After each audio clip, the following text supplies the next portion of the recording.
우리가 성경 교리와 관련해서 이제 공부를 계속하게 될 텐데, 성경을 공부할 때 뭐든지 중요한 것은 목표가 있어야 되는데, 우리가 성경 공부를 하는 궁극적인 목적이 뭐냐, 그리고 성경으로부터 나온 교리죠. 우리의 신앙의 뼈대를 이루고 있는 성경적 교리를 배워야 하는 목적이 뭐냐라고 하는 것에 대해서 오늘 성경이 명확하게 그 방향을 제시하고 있습니다. 또 오늘 본문을 가만히 보면 본문은 진리죠. 하나님의 율법이고 진리를 두 종류로 이야기하는데, 하나는 나타난 것과 또 하나는 감추어진 일입니다. 감추어진 일과 나타난 일인데, 이것은 덮였다, 그리고 덮인 것이 벗겨졌다, 이런 의미가 이 두 가지 단어에 있습니다. 그래서 감추어진 것은 뭡니까? 덮였겠죠. 덮여져 있고, 나타난 일은 덮인 것이 벗겨진 겁니다. 그래서 이 감추어진 일은 여호와께 속하였고, 또 나타난 일은 영원히 우리와 우리 자손에게 속하였다. 성경은 그렇게 말씀합니다. 그러니까 아직 드러나지 않은 진리의 비밀스러운 부분들이 있는데, 그것은 하나님께 속한 면이다, 이렇게 얘기하는 것이고, 드러난 일들은 영구히 모세와 함께 하는 그 이스라엘과 그 후손들에게 속했다, 이런 말입니다. 그러니까 드러난 율법은 모세뿐만 아니라 모세 이후의 모든 언약의 백성들이 가지고 있어야 될 것이라는 거죠. 그들을 위한 거라는 겁니다. 그래서 우선 감추어진 일은 여호와께 속했다는 것인데, 감추어진 일이 여호와께 속했다는 말의 의미는 인간이 하나님의 비밀스러운 진리를 모두 다 알 수가 없다. 하나님이 다 열어 보여주시지도 않는다는 겁니다. 우리가 모든 것을 다 알 수 있다고, 연구를 통해서, 공부를 통해서 알 수 있다고 자신할 수 없다는 거죠. 그래서 실제로 주님께서는 이 제자들이 묻는 질문에 대해서 그건 너희가 알 바 아니다, 이렇게 말씀하신 적도 있어요. 사도행전 1장을 한번 찾아 읽겠습니다. 사도행전 1장 6절 7절, 신약성경 사도행전 1장 6절 7절 같이 읽습니다.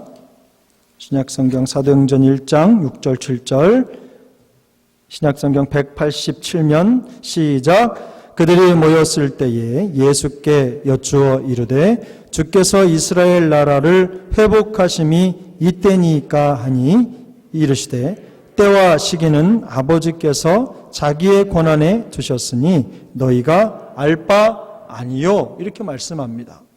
그래서 하나님은 우리가 알고 싶어하는 것도 때로는 야, 그거 알려고 하지 마, 이렇게 딱 잘라서 말씀하실 때도 있다는 것입니다. 그래서 하나님께서는 분명히 우리에게 모든 것을 다 알려주시지는 않는다. 이것이 성경적이라는 겁니다. 그래서 목사도 다 모를 수 없다, 있다. 그래서 목사도 모를 수 있다가 아니라 목사도 다 모른다.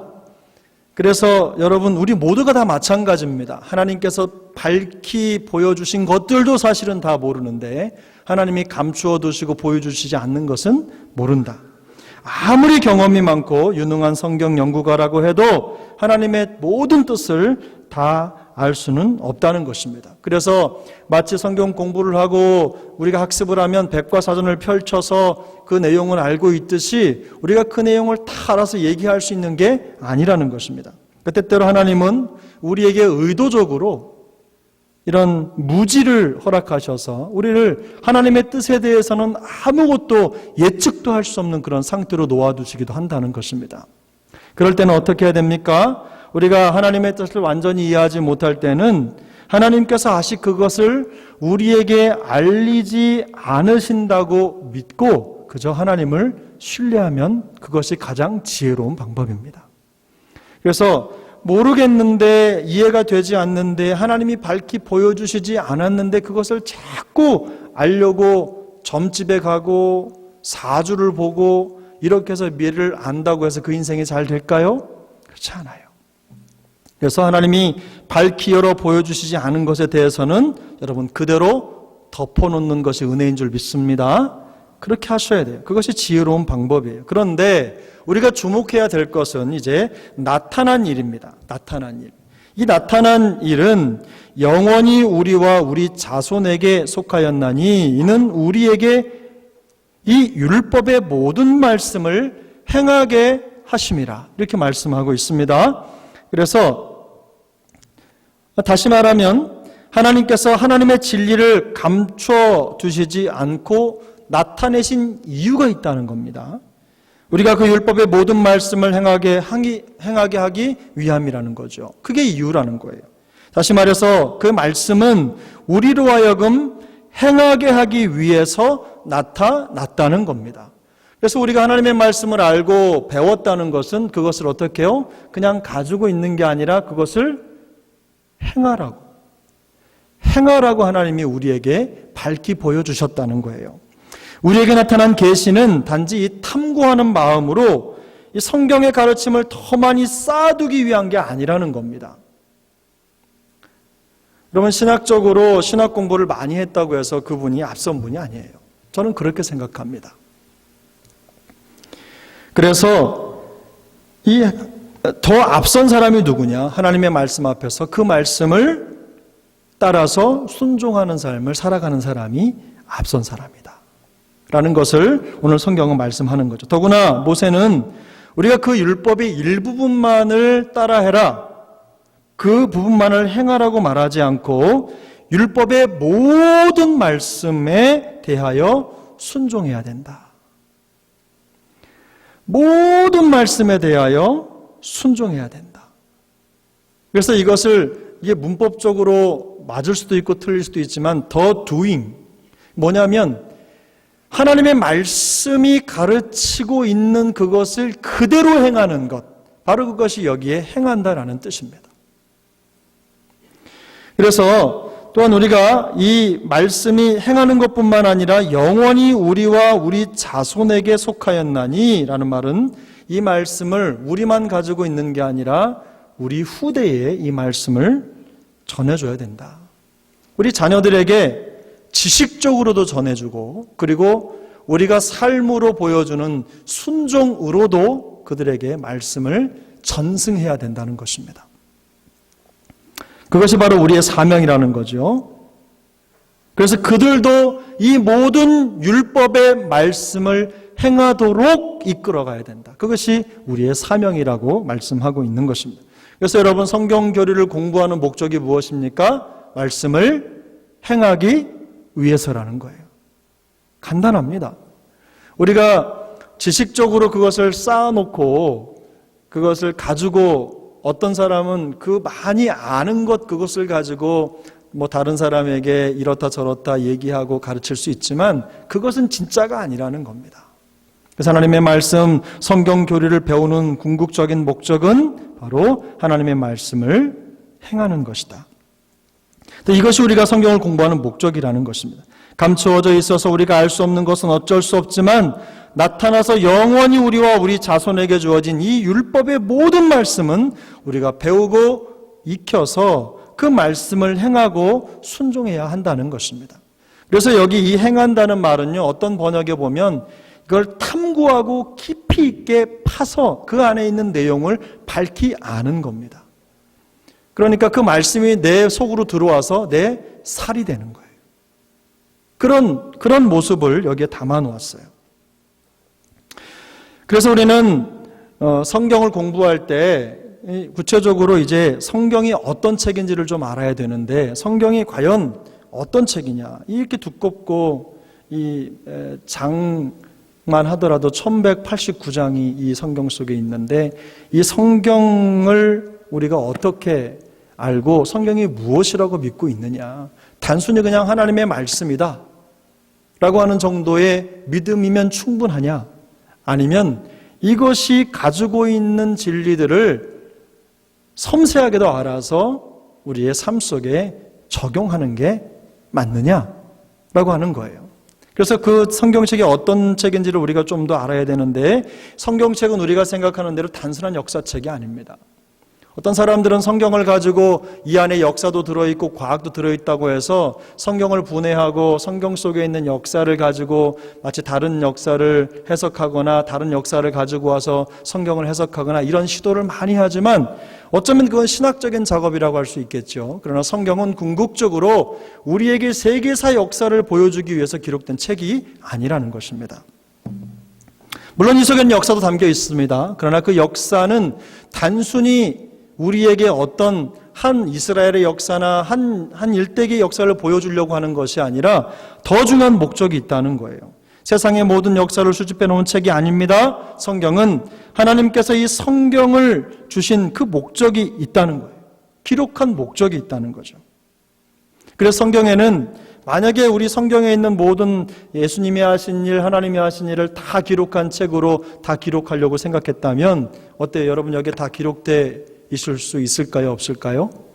없겠죠. 그래서 요한복음 21장 25절에 보면 요한은 그런 고백을 했습니다.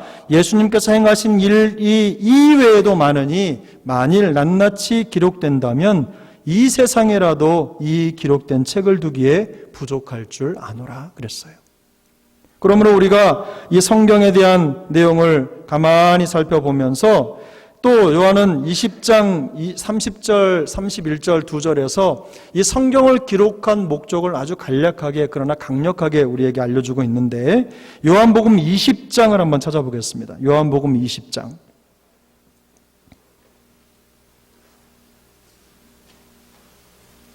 요한복음 20장 30절, 31절 두 절입니다. 요한복음 20장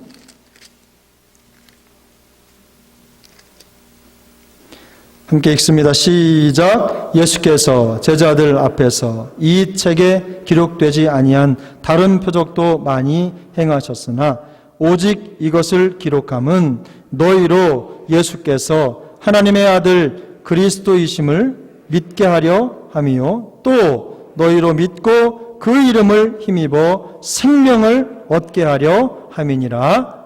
아멘. 바로 이것이 성경을 기록한 목적이라는 겁니다. 우리가 이 성경을 통해서 요한은 성경이 예수님의 일생에 대한 세세한 개인 역사가 아니라고 얘기합니다.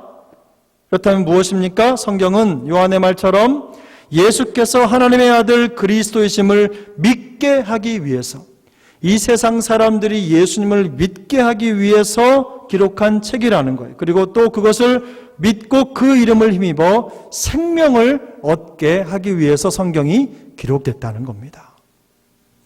성경이 기록된 목적이죠. 그래서 성경은 이것을 신학적으로 얘기하면 구속사라고 얘기하는 겁니다. 구속사. 우리를 구원하시는 구원의 역사인 거죠. 그래서 성경은 인류의 구속 역사에 관련된 이야기가 담겨져 있는 하나님의 책이다. 이렇게 정의할 수 있는 겁니다. 그래서 성경은 하나님의 구속 메시지를 우리가 이해하고 보고 믿을 수 있는 방식으로 제시하는데 그 목적이 있어요. 하나님이 한글을 우리 하나님은 한글 못 쓰실 수도 있어요. 한편으로 보면 그냥 농담이지만 하나님이 이 성경책을 써가지고 여기에다가 글을 적어가지고 만약에 하나님이 천상의 언어로 성경책을 기록해 두었다면 우리 중에 누가 성경책을 이해할 수 있겠습니까? 아무도 없겠죠. 아무도 없을 거예요. 근데 하나님의 그 구원의 놀라운 사랑의 섭리를 우리에게 정확하게 전해주시기 위해서 인간 저자들을 나중에 성경에서 배우겠지만 성경에서 더 인간 저자들을 선택하셔서 그 구속의 메시지를 기록하도록 하신 거예요. 영감을 불어넣어가지고 그들로 하여금 성령의 인도를 따라 기록하게 한 거예요. 그게 바로 성경이라는 거죠. 그래서 우리가 성경의 교리를 공부한다라고 말할 때는 단순히 성경과는 다른 어떤 것을 배우는 것이 아닙니다. 성경 밖에 있는 어떤 것을 배우는 것이 아니라 바로 이 구속 역사를 이해하는 것, 바로 그것을 위해서 성경을 배우는 거예요. 제가 지난주에 이 조직신학 이런 얘기 했었는데 이 조직신학이라고 하는 것, 신학이라고 하는 건 좀 복잡하죠. 근데 이 교리라고 하는 것을 또 조직신학이라고 하는 것하고 이렇게 교호적으로 쓰긴 합니다만은 이제 앞으로 우리가 성경 교리에 대해서 이해를 할 때는 그것하고는 조금 다른 개념으로 이해를 하게 될 겁니다. 그래서 성경의 기독교의 진리를 연구하고 공부한다라고 할 때는 가장 먼저 뭘 봐야 됩니까, 여러분? 이 성경을 읽어야 되는 거예요. 근데 성경을 여러분이 여러 번 읽어도 사실 이 안에 담겨져 있는 내용들을 잘 몰라요. 그죠? 성경을 일독을 해도 금방 모른단 말이죠. 그래서 그런 것들을 알기 쉽게 잘 정리해서 하나님은 누구신지, 그리스도는 누구신지, 또 교회는 무엇인지, 우리의 구원은 어떻게 이루어지는지, 또 마지막 때 하나님의 역사는 어떻게 나타나는지를 모아놓은 것이 바로 성경의 교리들입니다. 그래서 우리가 진리를 연구하고 성경 교리를 공부한다라고 생각하면 그것은 바로 성경 그 자체를 읽고 연구하는 것이다, 이렇게 생각하면 틀리지 않습니다. 그래서 어떤 교리든지 성경이 분명하게 뭐라고 말씀하시는지를 알지 못하면 그 공부는 무의미한 것이 되고 마는 것입니다. 그래서 성경 속에는 하나님이 어떤 분이신지에 대해서 소개하는 내용이 참 많지요. 그래서 하나님이 어떤 분이신지를 모아놓은 것을 신론이라 그래요. 하나님에 대한 공부, theology, 신론이라 그래요. 그리고 성경 속에 가득한 하나님에 대한 내용을 다루는 것이 바로 우리가 이 신론, 신학이죠. 근데 나중에 또 말씀을 드리겠지만 여러분, 우리 인간은요, 하나님을 공부할 수 없어요. 생각해 보세요. 저기 개미가 사람을 공부할 수 있을까요? 상상도 안 되죠? 그래서 우리가 하나님을 공부한다, 신학을 한다라고 말할 때는요, 하나님에 대하여 연구하는 게 아니라 하나님의 계시를 연구하는 겁니다. 하나님의 계시를 연구한다는 것은 하나님께서 우리에게 밝히 보여준 것들을 연구한다는 말이에요. 그것만으로도 벅찹니다. 그래서 우리가 하나님의 계시를 중심으로 가는데 바로 그 하나님이 우리에게 보여주신 만큼 우리는 하나님을 이해한다 라고 하는 것이, 그 하나님을 공부하는 것이 신론입니다.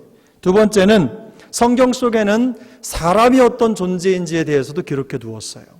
사람. 그것을 인간론이라고 하는데, 사람이 어떻게 죄를 짓고 어떤 과정을 통해서 그리스도 예수의 구원 역사가 필요한지, 은혜가 필요한지를 성경 속에서 쭉 펼치고 있어요. 그래서 구속의 역사는 하나님과 인간 사이에 일어나는 영적인 일이다. 그래서 그것을 성경을 통해서 우리가 공부하는 것이다. 또 한 가지는 성경 자체는 예수님에 관한 책이죠. 그것을 전문용어로 기독론이라고 그래요. 기독론. 우리가 기독교죠. 이게 영어로 보면 크라이스트 맞죠? 크라이스트, 기독. 그게 예수를 말하는 그리스도교. 그리스도인을 크리스찬이라고 하잖아요. 그죠? 그래서 우리가 이 기독교의 핵심은 예수 그리스도다. 그래서 예수님에 관한 내용이 이 성경책 속에 담겨 있는 거예요. 그래서 모든 구속의 역사는 예수 그리스도를 통해서 예수 그리스도 안에 있다. 그래서 구약의 모든 사건은 우리가 구약 성경이라고 해서 예수님이 없는 게 아니라 구약 성경 안에 예수님이 피가 묻어 있는 거예요. 그래서 이 구약을 꽉 짜면요, 누구의 피가 떨어질까요? 예수님의 피가 떨어지는 거예요. 그래서 구약을 통해서 예수님을 바라보는 것이 중요하다는 거죠. 그래서 구약은 성경 예수 그리스도를 바라보는 것이고 예수는 구속 역사의 절정이다 라는 것을 가르쳐주는 것이 기독론이라고 하는 겁니다. 또 한 가지는 뭐냐면 이런 예수님을 통해서 우리에게 구원이 어떻게 이루어지느냐라고 하는 걸 다루는 과정이 뭐냐면 구원론이라고 하는 걸 다뤄요. 근데 성경 속에 그게 나와 있어요. 또 한 가지는 그렇다면 구원받은 하나님의 백성들이 어떻게 예수님과 한 몸을 이루고 그리고 한 지체로서 예수님의 사명을 이루며 살아갈 것인가 라고 하는 것을 다루는 게 뭐냐면 교회론입니다. 그래서 성경 속에는 성도들이 어떻게 교회에 들어와서 그리스도의 신비스러운 지체가 되는지를 기록하고 있어요. 그것을 성경이 가르쳐 주는 거죠. 마지막으로 한 가지 더는 우리가 이제 영원한 미래에 대해서 궁금하잖아요. 그 성경은 우리가 장차 들어갈 영원한 미래에 대해서도 말씀해 주고 있다. 그걸 우리가 종말론이라고 얘기를 하는 것입니다. 그래서 우리는 성경 교리를 공부할 때 앞으로 이렇게 신론, 인간론, 기독론, 구원론, 교회론, 종말론 이렇게 하면 어렵지만 하나님은 누구신가? 또 사람은 누구인가? 그리고 예수 그리스도는 누구신가? 어떻게 구원을 받는가? 교회는 무엇인가? 장차 우리의 미래는 어떻게 될 것인가? 하는 문제들이 이 성경 속에 담겨져 있다. 그래서 우리는 성경 교리를 통해서 그것을 배우게 된다라는 것을 말씀드리는 것입니다. 그리고 성경 교리를 공부한다고 하는 것은 바로 이 성삼위 하나님께서 성경을 통해 보여주시는 구속 역사의 내용을 알아가는 거예요. 우리를 구원하신 역사의 내용을 알아가는 것이고 그것을 내 삶에 적용할 때 성경 교리는 의미가 있어요. 여러분 이미 교리를 다 알고 있어요. 여러분 10계명 알고 계시죠? 알고 계시죠? 안 물어볼게요. 다 알고 계시죠? 예수님께서 산상수훈을 통해서 말씀하신 그런 원리들도 알고 계시죠? 근데 그 대표적인 게 뭐냐면 예를 들면 이런 거예요. 우리가 교리 공부를 할 때 지식을 쌓지 않습니까? 공부하면 쌓여요. 그걸 여러분 교육이라고 생각하죠. 근데 저는 우리 선생님들도 계시지만 저는 교육은 사람을 바꿀 수 없다고 저는 생각합니다. 어느 정도 도전은 돼요. 그러나 그건 정보가 필요하지만 그러나 사람을 바꾸는 것은 훈련을 통해 바뀝니다. 우리가 하나님의 말씀과 이 교리를 가져오잖아요. 그러면 그 교리가 의미하는 것이 정확하게 뭔지를 알고 그것을 계속해서 내 삶 속에 빚어내고 살아낼 때 사람이 바뀌는 거예요. 가지고 있는 것만으로는 의미가 없어요. 그래서 교리 공부를 하면서 단순히 지식을 축적하는 데 목적을 두는 사람들은요, 반드시 실패합니다. 공부하고 나서 다른 사람을 정죄하는 사람밖에 되지 않아요. 공부하고 나서 교리를 알고 나서 그것으로 다른 사람을 내려다보는 것밖에 되지 않아요. 교리를 공부하는 목적은 살기 위해서 보는 거예요. 그래서 여러분 간음하지 말라. 이거 마태복음 5장 27절 28절 제가 읽어드릴게요. 또 간음하지 말라 하였다는 것을 너희가 들었으나 나는 너희에게 이르노니 음욕을 품고 여자를 보는 자마다 마음에 이미 간음하였느니라. 여러분, 자, 간음하지 말라 이거 모르는 사람 어디 있어요?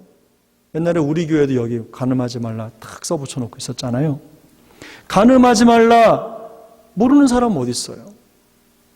그런데 예수님은 뭐라고 말씀하셨냐면 간음하지 말라라고 하는 말을 너희가 들었으나 그러나 그것은 너희가 생각하는 너희의 기준이 아니라 내가 볼 때 너희에게 이르노니 음욕을 품고 여자를 보는 자마다 마음에 이미 간음하였다.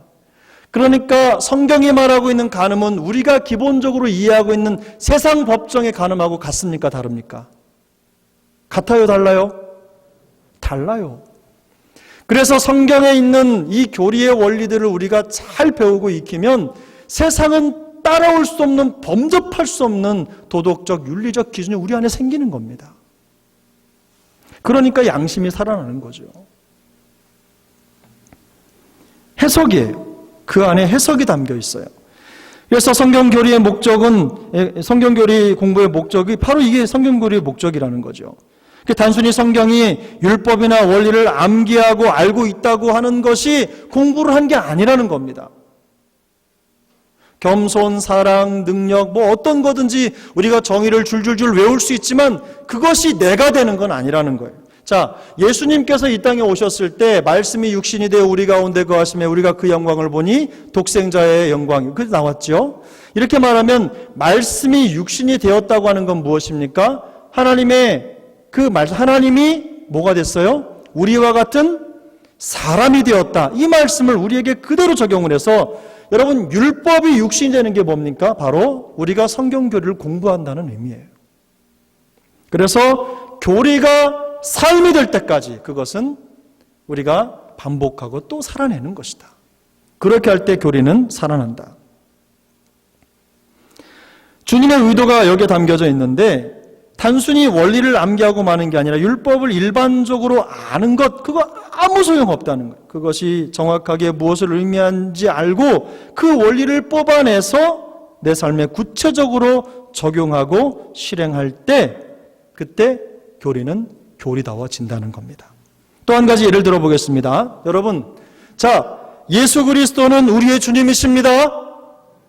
할렐루야. 이 고백을 하지 않는 분 계십니까? 예수 그리스도는 우리의 주님이십니다라고 하는 고백이 얼마나 무서운 건지 아세요, 여러분? 아세요? 자, 그러면 이걸 제가 그냥 주님이라고 하는 게 무슨 의미입니까?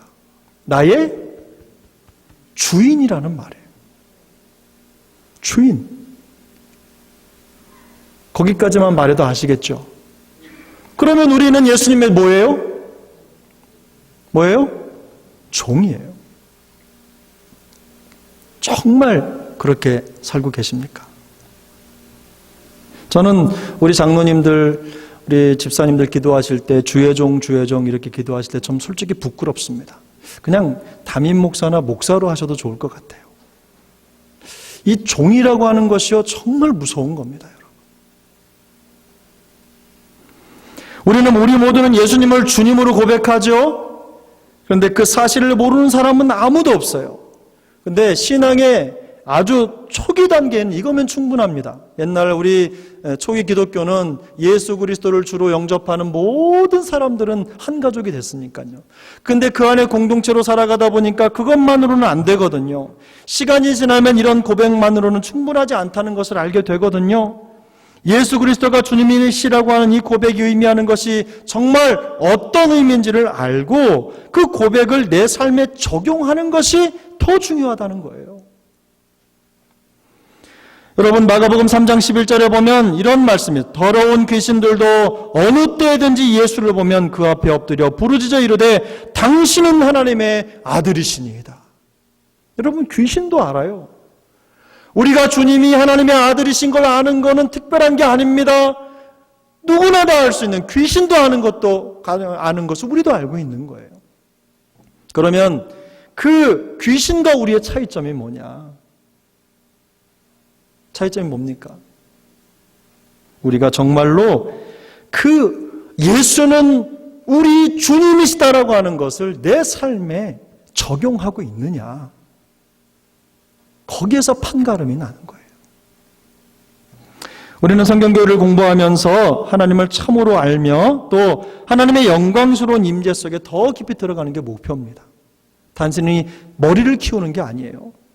성경을 교리를 공부하면 공부할수록 예배하고 싶고 하나님의 사랑이 더 깊이 깨달아지고 복음을 전하고 싶고 예수로 사는 인생이 얼마나 복된 인생인지를 알게 되고 깨닫게 되고 간증하게 되고 증거하게 되고 나같이 비천한 인생을 불러주신 하나님의 그 놀라운 사랑 앞에 엎드려 부복하게 되는 거예요. 그것이 교리 공부의 목적이라는 것입니다. 사랑하는 여러분, 성경 교리를 공부한다는 것이 여러분의 지적 호기심을 채우기 위한 것도 아닙니다. 신학적인 용어를 즐비하게 줄줄줄 늘어놓고 저도 이런 이야기를 하면서 더 제가 편한 예를 들면 신학 작업을 하면서 익혔던 뭐 이런저런 용어들을 막 쓰면은 말하기가 좀 더 편하겠죠. 그것이 믿음이 아니에요. 중요한 건. 그리고 여러분들에게 호기심 있는 어떤 단어들을 던져서 그것을 갖게 하는, 그래서 그것으로 여러분들이 마치 교리를 가지고 있는 사람인 것처럼 가르쳐 드릴 수도 있지만 교리 공부의 목적은 그게 아니다라는. 뭡니까? 성경 교리의 목적은 결국에는 행함이다.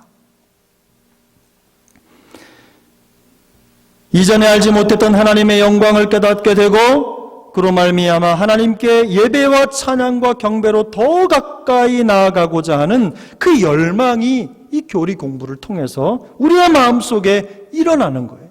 더 강해지는 거예요. 그것이 공부의 목적이 되어야 되는 거예요. 우리가 성경을 더 깊이 알면 알수록 오직 한 분 참되고 살아계신 하나님을 알게 되고, 그리고 그분이 보내신 독생자 예수 그리스도를 더 깊이 사랑하게 되는 것. 바로 그것이 교리 공부의 목적인 줄 믿습니다. 우리가 사랑하는 주님의 말씀을 더욱더 행하고 순종하는 것이 성경을 공부하는 최종적인 목적이라는 것입니다. 사랑하는 여러분, 오늘 신명기 29장 29절을 한 번 더 읽겠습니다. 신명기 29장 29절 읽습니다. 시작. 감추어진 일은 우리 하나님 여호와께 속하였거니와 나타난 일은 영원히 우리와 우리 자손에게 속하였나니 이는 우리에게 이 율법의 모든 말씀을 행하게 하심이니라. 아멘. 할렐루야. 여러분, 이 뒷구절을 저 중에 나타난 일은 영원히 우리와 우리 자손에게 속하였나니, 우리에게 맡겨졌으니 우리에게 이 율법의 모든 말씀을 행하게 하심이니라. 여러분, 우리가 오늘도 서론 2인데 이제 여러분 성경을 배우시면서 이 말씀을 적용해 가시고 또 여러분의 삶에 또 깊이 있는 변화들을 경험한 은혜가 있기를 예수님의 이름으로 축복합니다. 우리가 말씀을 배우면서 우리에게 진리를 나타내시고 그 모든 말씀을 행하게 하시는 그 하나님의 목적을 온전히 이루어드리는 기쁨이 있기를 바랍니다. 그래서 깨어지고 부서지고 또 망가져도 말씀 안에서 다시 새로워지고 견고해져서 하나님의 사람으로 거듭나는 놀라운 역사가 나타나기를 예수님의 이름으로 축복합니다. 잠깐 기도하겠습니다.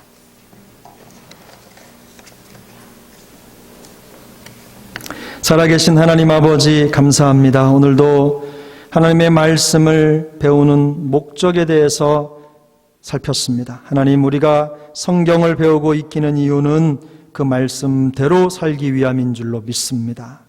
삶의 모든 자리에서 그저 가지고 있는 것만으로 자랑하지 않게 하시고 가지고 있는 만큼 살아내는 삶이 되게 하여 주옵소서. 그리하여 말씀이 우리 안에서 살아 역동적으로 움직이는 평생이 되도록 주님 인도하여 주시옵소서. 우리를 바라보는 세상 사람들이 말씀대로 사는 우리 때문에 도전받고 살아계신 하나님을 목도하는 은혜를 누릴 수 있도록 우리를 그렇게 사용하여 주시옵소서. 하나님 아버지, 우리를 불쌍히 여겨주시고 깨닫는 지혜를 주시며 듣는 귀를 허락하여 주시옵소서. 예수님의 이름으로 기도 올려옵나이다. 아멘.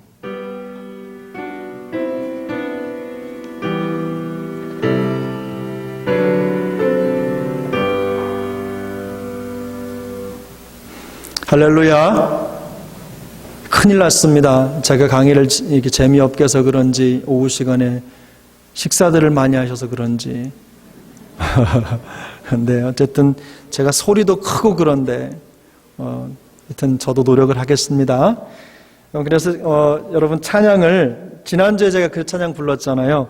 주님 뜻대로 살기로 했네. 주님 뜻대로 살기로 했네. 주님 뜻대로 살기로 했네. 여러분 들으셨죠? 이 찬양인데 요즘에는 좀 오래되긴 했습니다만은 이 찬양을 새롭게 번역을 이렇게 음표를 만들어서 이렇게도 불러요.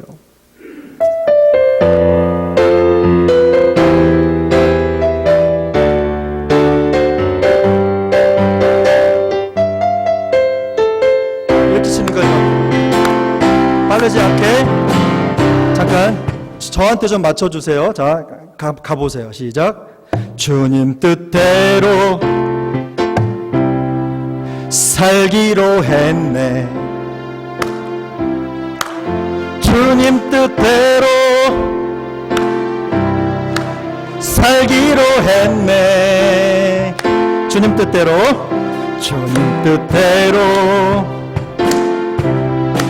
살기로 했네. 뒤돌아서지 않겠네. 이 세상 사람, 이 세상 사람 날 몰라줘도, 이 세상 사람 날 몰라줘도, 이 세상 사람 날 몰라줘도 뒤돌아서지 않겠네. 세상 등지고, 세상 등지고 십자가 보내. 세상 등지고 십자가 보내.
어떠한 시련이 와도, 어떠한 시련이 와도 수많은 유혹 속에 신하신 주님 약속 난 흔들리라. 세상이 이해 못하고, 세상이 이해 못하고 우리를 조롱하여도 진실하신 주님 약속 나 흔들리라. 결코 돌아서지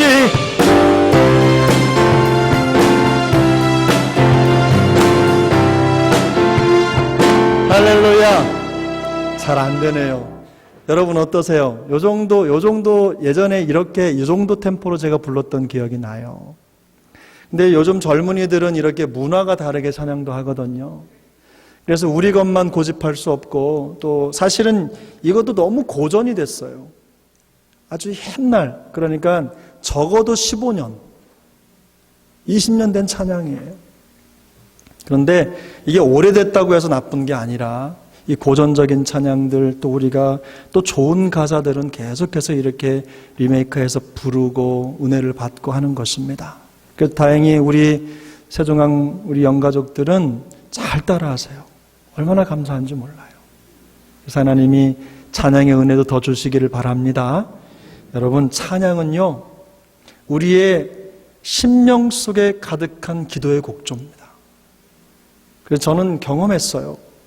우리 병원에 가서 힘들고 어려운 분들, 근심으로 눌려있는 이런 영혼들을 향해서요, 강력하게 찬양을 부르면요, 악귀가 떠나갑니다. 그 찬양의 능력입니다, 여러분.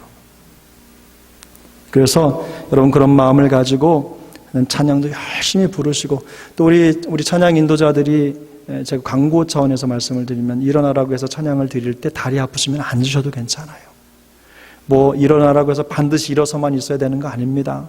앉아서 계시고 또 서서도 하시고 하시면서 박수 치라고 한다고 다 박수 안 치셔도 괜찮아요. 손을 들어도 괜찮습니다. 마음속 가슴에 손을 얹고 부르셔도 괜찮아요. 마음껏 표현하는 찬양으로 하나님 앞에 깊이 있게 찬양하시고 또 찬양을 열심히 하셔야 또 이게 마음속에 근심도 떠나가고 성령의 역사가 나타나는 줄로 믿습니다. 말씀, 찬양, 기도 이 3박자가 맞아질 때 예배가 영광스럽고 또 기쁨이 있는 것입니다. 또 우리 교회가 앞으로도 이 능력 있는 예배로 주변에 많은 사람들을 또 그리스도께로 인도하고 그들을 변화시키는 예배의 진원지, 복음의 진원지, 능력의 진원지 될 수 있기를 바랍니다. 기도하겠습니다.